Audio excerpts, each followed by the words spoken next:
राज्य सामायिक प्रवेश प्रक्रियेकरिता विविध श्रेणीतील विद्यार्थ्यांसाठी विशेष सूचना व तपशील माहिती पुढील प्रमाणे।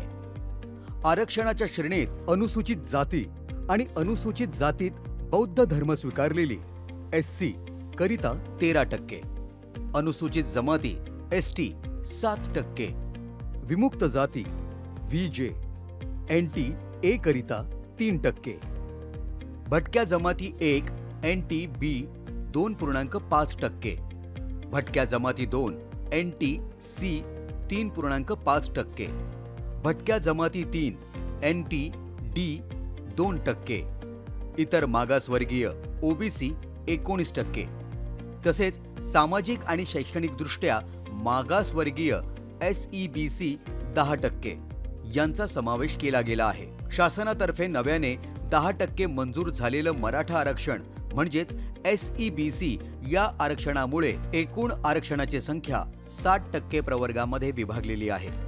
उर्वरित 40% प्रवर्गासाठी म्हणजेच खुल्या वर्गासाठी EWS आर्थिकदृष्ट्या दुर्बल घटक या श्रेणीतून आरक्षणाचा लाभ घेता येईल। एकूण 60% आरक्षित प्रवर्गाच्या विद्यार्थ्यांसाठी EWS हे आरक्षण लागू होत नाही।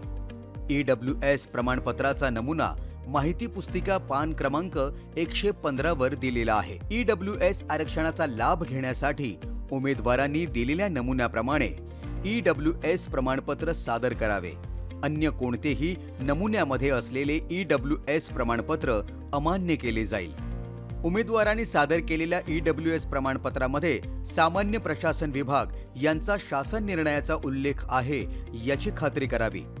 उमेदवारांनी प्रवेश प्रक्रियेवेळी पुढील कागदपत्र व प्रमाणपत्र सादर करणे अनिवार्य आहे।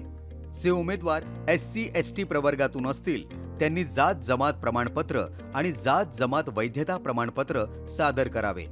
तसेच जे उमेदवार VJ NT OBC SBC SEBC प्रवर्गातून असतील त्यांनी जात प्रमाणपत्र जात वैधता प्रमाणपत्र नॉन क्रिमिलियर जे 31 मार्च 2025 पर्यंत वैध असलेले प्रमाणपत्र सादर करावे।